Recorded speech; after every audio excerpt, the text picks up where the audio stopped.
Hello and welcome to the show. We have with us today Chief Justice Markendey Katju to share his views and opinions on Tamil Nadu politics, or in other words, Dravida politics that's been ruling over 50 years in Tamil Nadu. Let's go talk to him.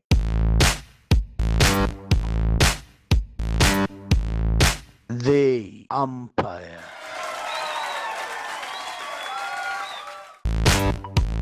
Umpires, uncompromising, impartial.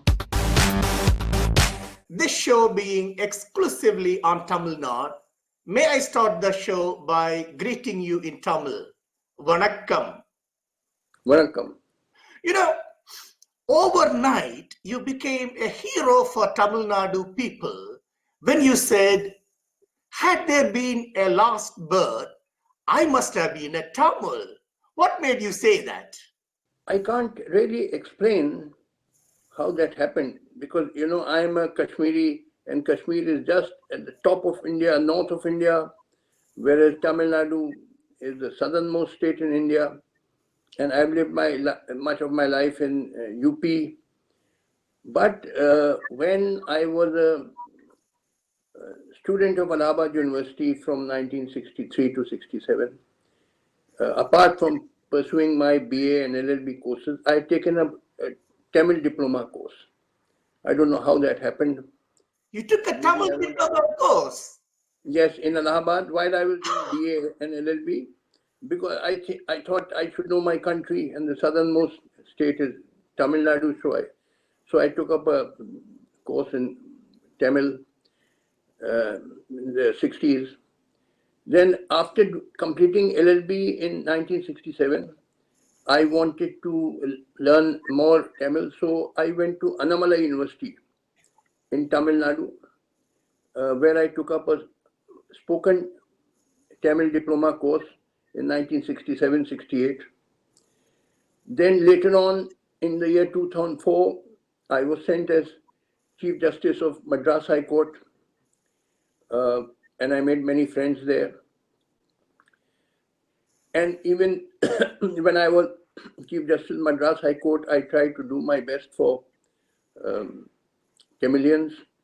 I recommended to the government to permit Tamil as a language of the High Court in addition to English.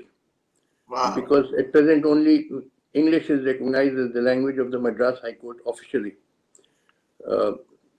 Many Hindi-speaking states like UP, Bihar, Madhya Pradesh, they have in their High Courts Hindi also in addition to English. Okay. But in Madras High Court only English is the official language. So I made the proposal that if in Hindi-speaking states Hindi can be one of the official languages of the High Court, then why not in Madras High Court? Tamil Nadu, when Jallikattu agitation was going on, I was the only North Indian who strongly supported it, because I said Jallikattu is a very old Tamilian custom, and we must respect the customs and traditions of all states of India. So the ban imposed by the Supreme Court, I said, was not correct. It should be reviewed, and thankfully that has been lifted now. Jallikattu, as you rightly said, not many people even talked about it. Even inside Tamil Nadu, there was lots of cry against it. So sorry to interrupt there, but may I ask you, is this inclination towards Tamil in some way, is it because just for the language or the cultural root behind it? Yes, I identified myself with the Tamil culture when I went as Chief Justice of Madras High Court. I greatly respect the culture of Tamilians. They're highly cultured people. They have a very old literature, the Sangam literature. Yeah. I've read Chelapati Haram. I've read Tirupavai by Andal. Okay. And in recent times, I've read Subramania Bharati's poetry. Yeah. He was a strong supporter of women's emancipation and nationalism. So I've read a lot of Tamil literature, but of course in English, the English translations. I know a bit of Tamil, but I have to again brush it up because I've been out of touch for some time. That's really amazing. I mean, I knew about your statement that I said earlier, but I didn't know the history behind it. So in some way, you have some sort of genetic connection with us. Well, it's a really heartwarming thing to hear from you. Have you read Tirukkural, one of the leading code of morals that Of we course, have? I've read it many times. Tirukkural is one of the greatest books in world literature, although surprisingly, not many people have heard of it in the rest of the world, but it is a very great book. Yes, it's a shame that not much has been done to bring this kind of very, very old Indian or Tamil works to the rest of the world. I mean, we talk about Shakespeare and all these things around the world, when compared to what we have, that is absolutely nothing. But that's a different topic. You know, last week we had S.P. Balasubramaniam, the legendary singer who lived his entire life in Tamil Nadu, passed away. He had a Guinness World Record. He sang more than 40,000 songs in 16 different languages. I'm sure you know him well. Do you remember any of his songs, or do you have any favorite song? Because I know you can sing a couple of Tamil songs. Well, I have heard him. I don't recollect the names of the songs, but I've heard him singing in Hindi also. He used to sing fluent Hindi. Yes. In many of his songs I've heard. He's a remarkable singer. And but my favorite Tamil song is Muthukalo Kangal, which I have myself sung many times. I used to sing it when I was in Annamalai University. And I think Sushila and Sundarajan had sung it in the film. Yes. Could you please sing a couple of lines at least for us? Well, I'm out of practice now. Oh, it's all right. Our audience would love to hear it. Muthukalo Kangal, Titipalo Kannam. சந்தித்த வேளையில் சந்தித்த வேளையில் சிந்திக்கவே இல்லை தந்து விட்டேன்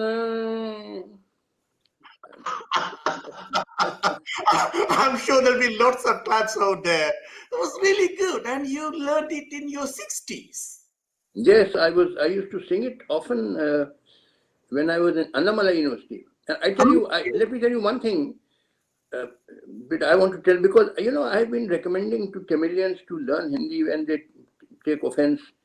I said I'm totally against imposition of Hindi, and I want to tell you something. When I was in Annamalai University from 67 to 68, the anti-Hindi agitation was at its peak. Yes. Because some stupid North Indian politicians tried to impose Hindi, and there was a strong reaction in South, particularly in Tamil Nadu. And when I was in Annamalai University, the students of the university would march from the university to Chidambaram railway station. And I would march with them. Okay. And they would shout Hindi ore hai, and I would also shout Hindi ore hai. You see, when you are in Rome, do as the Romans do. And we would march to the Hindi railway station to wipe out the Hindi signs on the platform. And I would do the same. So, and I did it because I was opposed to imposition of Hindi, not because I'm against Hindi. That's my mother tongue. I love it. But I'm totally against imposition of Hindi. So what I'm trying to say is that I have opposed Hindi imposition in deeds.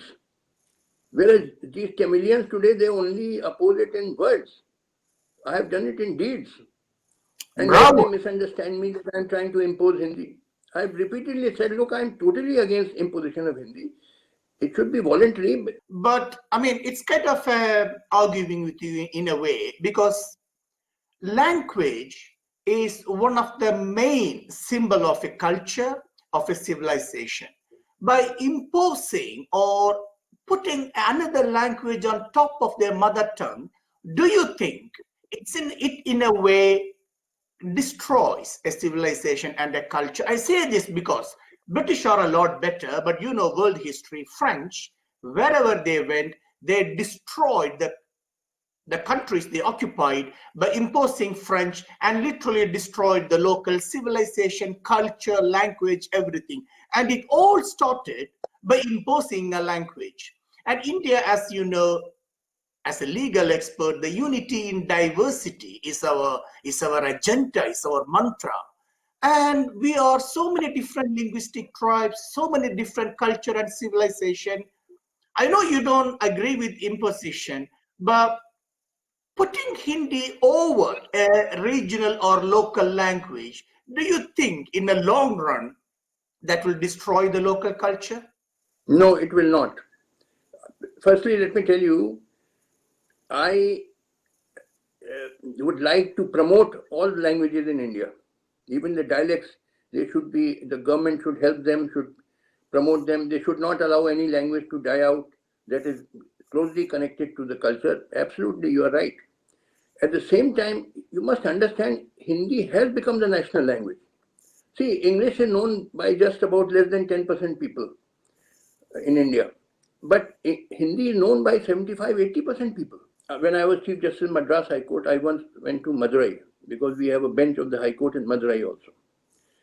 And I went to the market and I went to a shop and I heard the shopkeeper speaking to one of his customers in Hindi, fluent Hindi, and he was a Tamilian. So I went to him and, by that time I had learnt a bit of Tamil. And I said to that shopkeeper, "Yevravo nalla Hindi pesringa, yepadi." You are speaking such good Hindi, how? Yeah. And he replied to me in Hindi, he said that these politicians have their own agenda, but I have to do business. And many of my customers are Hindi speakers. So I have to learn Hindi for my business. So for economic reasons, people are learning Hindi. It is the link language of the country. Not that I regard Hindi as superior to Tamil. I regard all languages as equal. But the reality is that the Hindi speakers are maybe 15 times more than the Tamil speakers in India. That is true.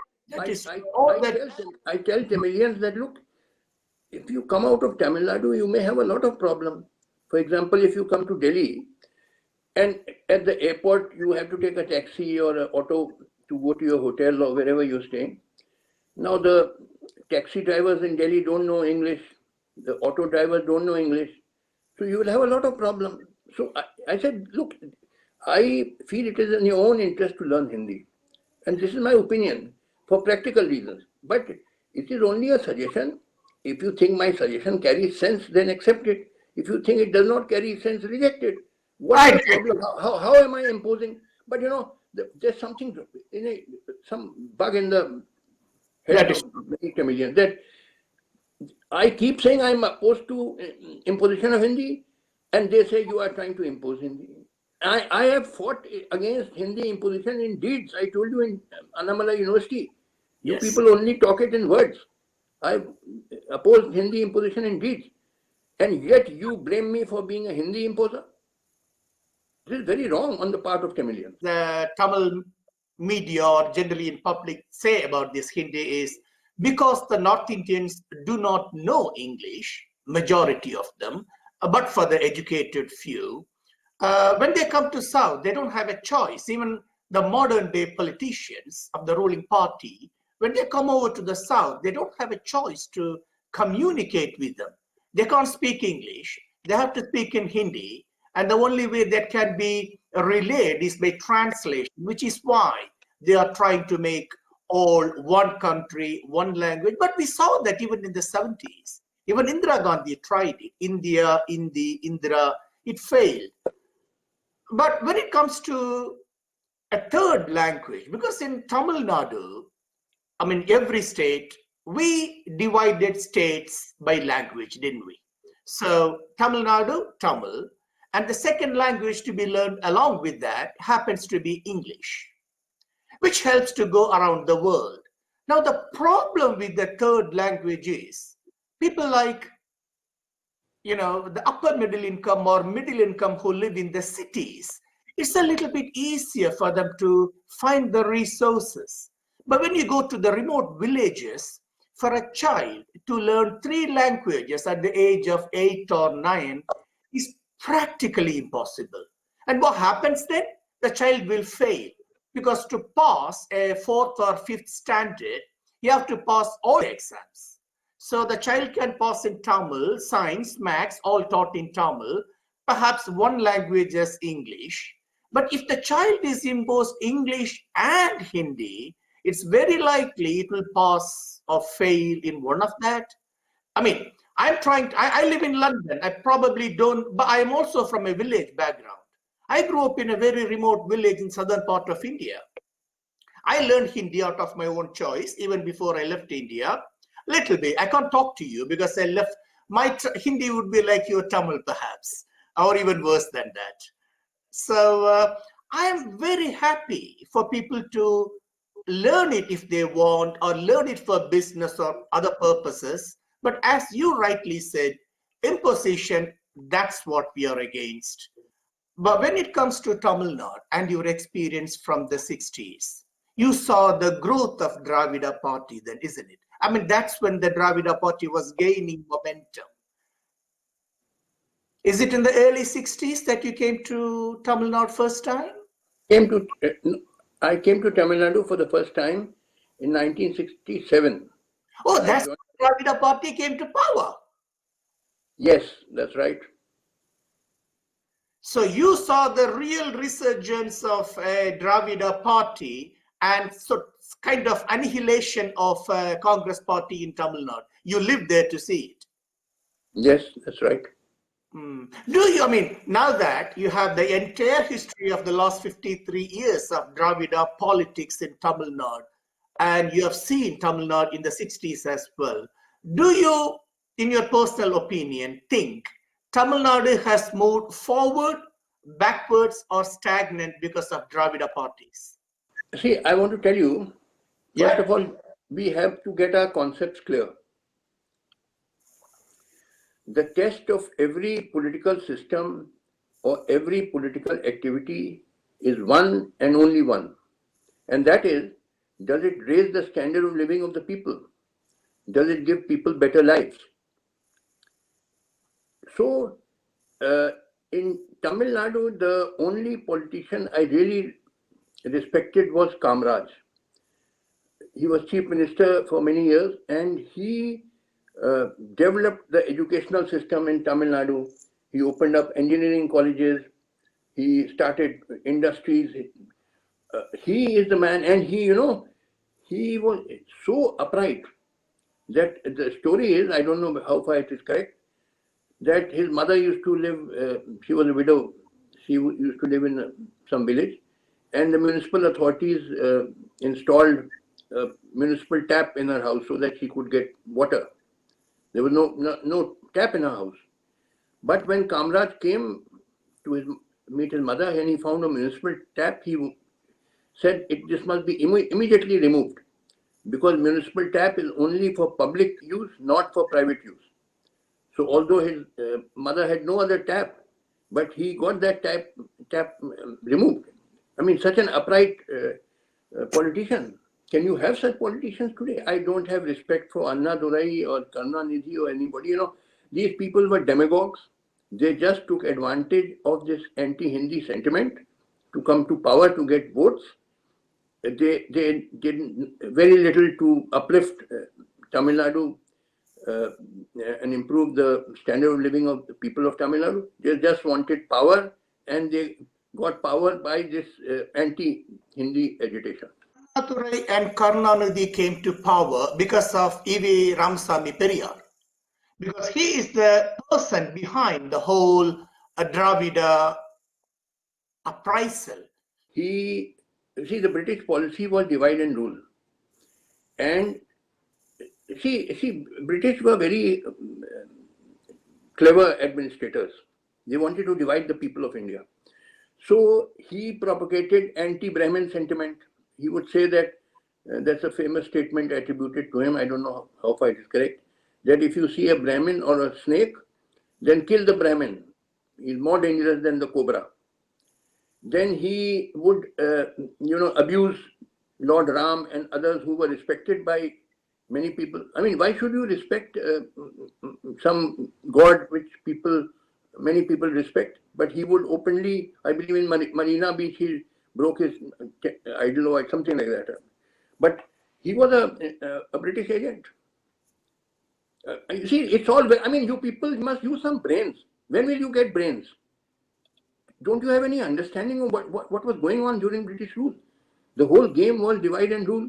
DMK or DK. DK is the beginning of it. The entire thing was a scam sort of thing then. Of Because course. See, the whole problem is you people don't have brains. You don't go deeper into the whole issue. You don't see what was really going on. The whole game of the British was divide and rule. Make Hindus and Muslims fight each other, make people fight each other in the name of caste or language or things like that. These people, you see, people in Tamil Nadu praise Periyar, great man. It's true, he fought against social injustice. To that extent, I also fight against social injustice. But what was he doing? He was preaching anti-Brahmin. Why should you be opposed to any particular caste? from 1967, I'm coming back now. So 67, Annadurai became the chief minister, and your beloved or the person you respect the most, Kamaraj, was out of sea. And 1977, MGR came to power. That was a split again in DMK, and the ADMK was formed and MGR came to power. And then in 1989 to 2016, Miss Jayalalitha was in power. In between, Karnanidhi came and went a few times, but these are the four main people in the scene. And you came to Tamil Nadu in 2004, stayed up till 2005 as Chief Justice, wasn't it? Yes. So during that period, did you get a chance ever to meet with the then Chief Minister, Ms. Jayalalitha?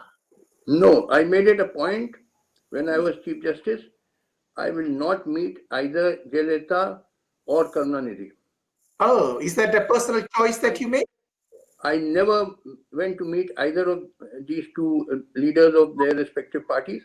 But yet I said, anybody wants to come to meet me, you're most welcome. Any politician can meet me at my residence, take an appointment, have a cup of tea with me, you're most welcome. And many ministers, both of DMK and ADMK, Okay. not Karunanidhi or Jayalalitha, but their ministers, they came to meet me at my residence when I came as Chief Justice. However, I must tell you here one thing. Why I respected Jayalalitha? Because she never put any pressure on me to recommend anybody for appointment as a High Court judge of Madras High Court. She never interfered in the functioning of the judiciary when I was Chief Justice. I don't know what was being done earlier. And she respected the independence of judiciary. Okay. So for that reason, I respected her. But as regards the other party, DMK people, they put so much pressure on me. Even though they were not in power. They were not in power in the state, they were in power in the center. As an ally of the Congress. Congress was not a majority, they had to depend on allies. And one of the big allies was DMK. So they would put pressure on me. They gave me a list of 16, 17 names. Please recommend them for High Court judgeship. And one of the ministers even said that we have promised them that they will become High Court judges. I said, you had no business to give any promise. It is for me to decide. And I investigated about those people on the list. Had they been really deserving, I would have been happy to recommend. But I found most of them were totally undeserving. Some of them were not seen in any court. They were full-time politicians. And I refused to succumb to that pressure. So while ADMK and Jayalalitha did not put any pressure on me, DMK people put tremendous pressure on me, but I did not succumb to that pressure. You say Jayalalitha never put any pressure on judiciary, at least during the period that you were in. But eventually, she became one of the accused in a corruption case, whereas, as per you, the most corrupt other side of the politics, they never got caught in any corruption cases officially. Listen, let me tell you one thing. When Karunanidhi joined politics, what was his assets? What was his wealth? And later on, he and his relatives amassed a fortune. Most of his family members are worth maybe hundreds of crores. Where has all this money come from? His whole Karunanidhi family, including his sisters, grandchildren, the Marans, Kalanidhi Maran and all, they have this TV. Karunanidhi family has amassed maybe thousands of crores. When before joining politics, he had hardly any assets. Where did all this money come from? I put this question. But what I am surprised is, despite all this, even as a Chief Justice, you are talking about this, and how come they didn't get accused of any swindling or corruption, whereas Jayalalitha got into that trap? See, most politicians in India, I'm not saying 100%, but maybe over 90% are corrupt. But most of them are not punished for their corruption. This is unfortunate truth about India. So the same thing is about these Tamil Nadu politicians. Okay. Jayalalitha by chance got caught. Okay. But Jayalalitha passed away and her ally went to prison. And she's going to be released in a couple of weeks or months. They call her Chinnamma in Tamil Nadu because Miss Jayalalitha was called as Amma. So Sasikala in her party. Yes, I know she's called Chinnamma. I know all that. What is your opinion on her? If at all, some corruption has happened in Jayalalitha's tenure, do you think Sasikala has a role or she played something in that? See, I don't know what was her role. She was known to be close to Jayalalitha. But let me tell you, I mean, you must go back to fundamentals. The problem is you people don't have your fundamentals clear. Fundamental thing is every political activity or political system has one and only one test. And that is that does it raise the standard of living of the masses? Does it give better lives, decent lives to the people? What can Sasikala do, even supposing she becomes Chief Minister? Will the lives of the Tamil Nadu people improve? Not at all. How does it matter whether Sasikala is in power or X or Y or Z? They're all in the same boat. I have no respect for these politicians. I'm sorry. None of them really have the welfare of the people at heart. They're only out there for power and pelf. So I have no respect for Indian politicians. Leave aside one or two rare cases, otherwise I have no respect for them. I understand. She will be released in a couple of months and the election is around the corner. So people are expecting some change in the political scenario in Tamil Nadu after that. But that aside, there is another person who is causing a huge cry in Tamil Nadu politics quite lately from Cinefield. You know him by name, perhaps met him as well. The actor Rajinikanth.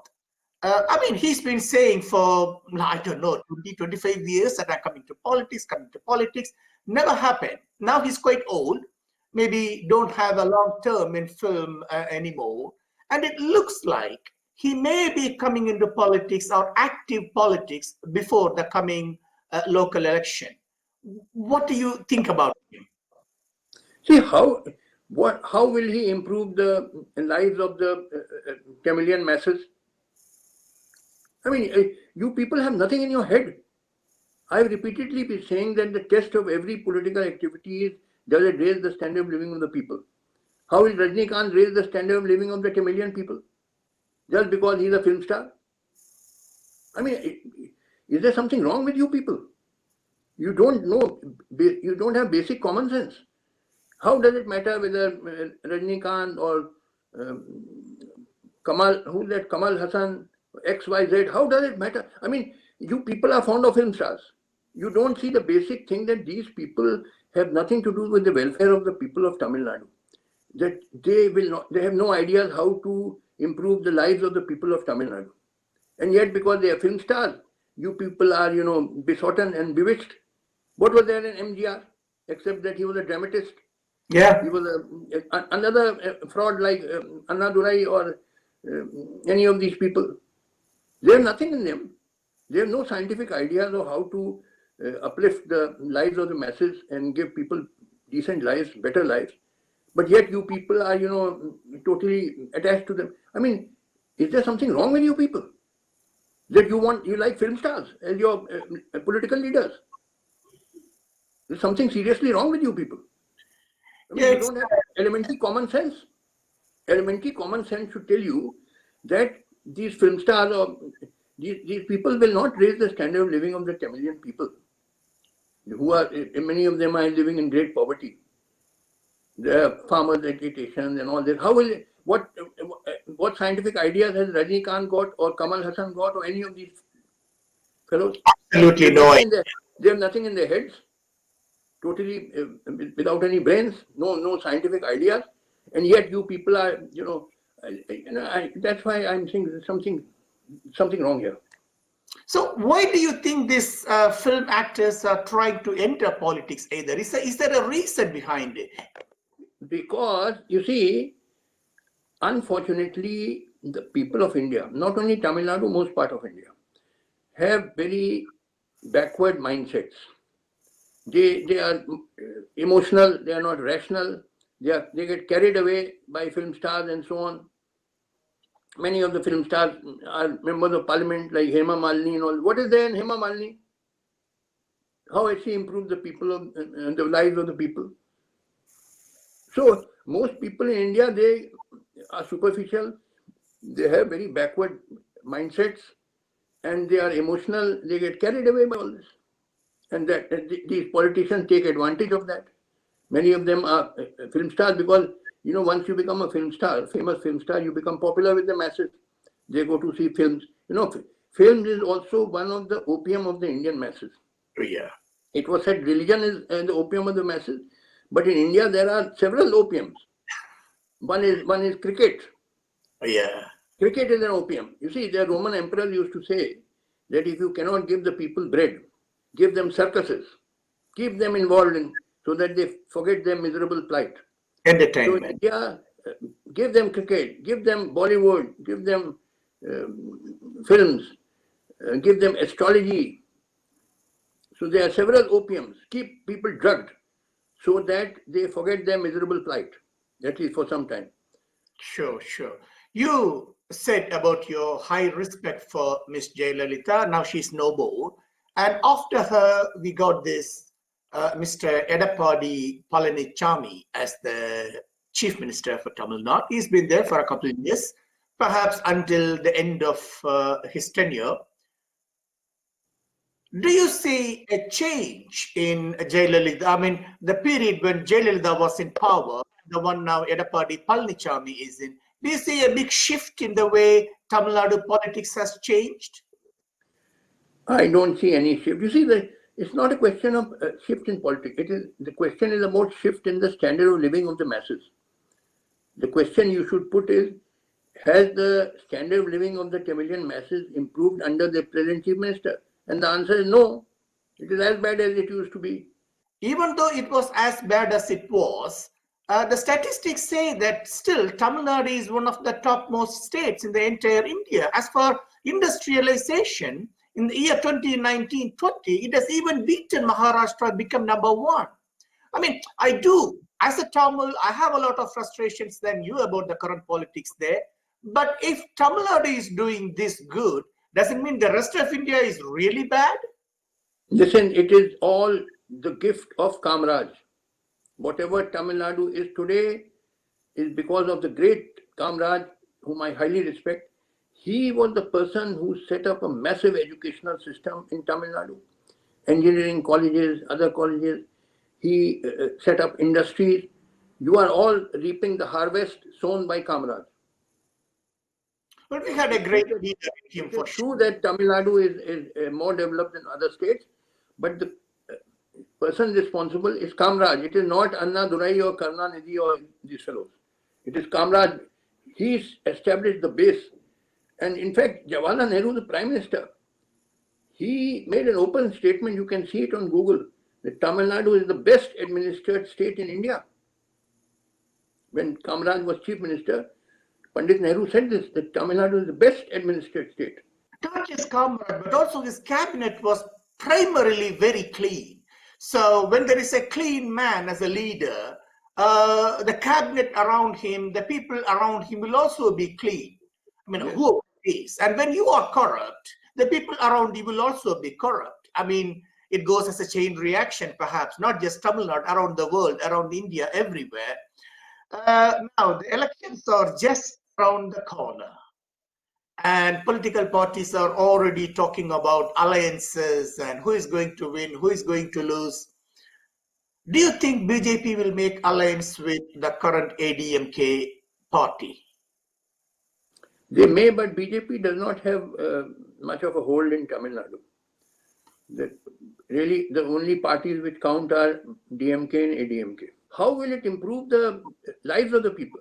Again and again, I'm coming back to the central point that the test of every political activity and political system is, does it raise the standard of living of the people and give them better lives?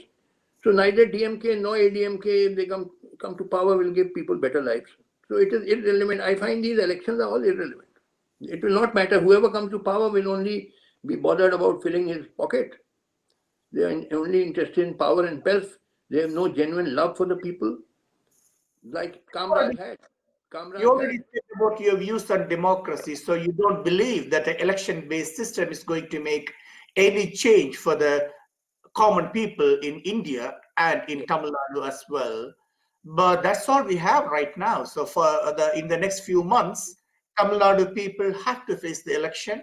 They have to choose somebody, and somebody is going to become the chief minister. You choose some crook, which crook you prefer, because they're all crooks. So you choose your crook. I don't vote. I've never voted in my life. I will not vote. Why should I vote for a crook? They're all crooks of all parties. So sorry, please go ahead. Enjoy yourself and vote for some crook. I will not. Either a DMK crook or an ADMK crook, but you must have a crook, isn't it? So go ahead. Choose a crook. He will loot you, but you like to be looted, isn't it?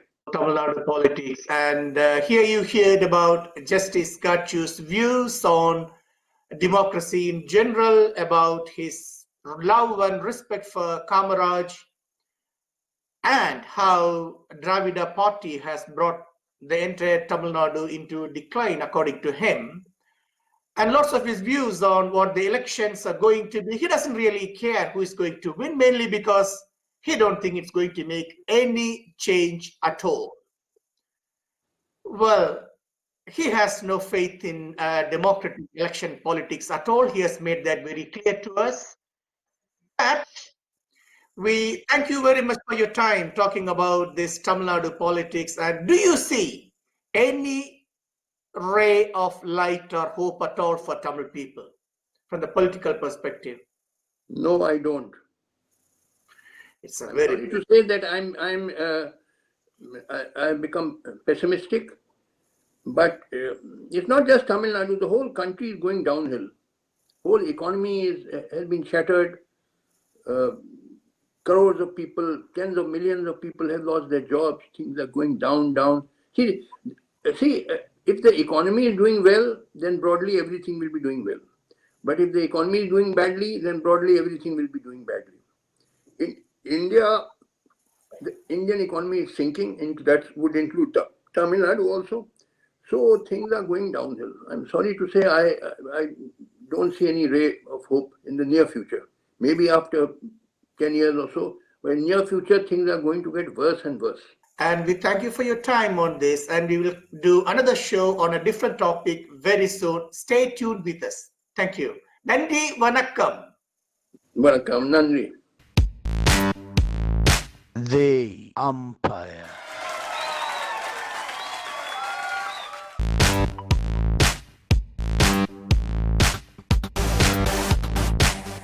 To stay tuned, subscribe to the Umpire so that you don't miss the next interview.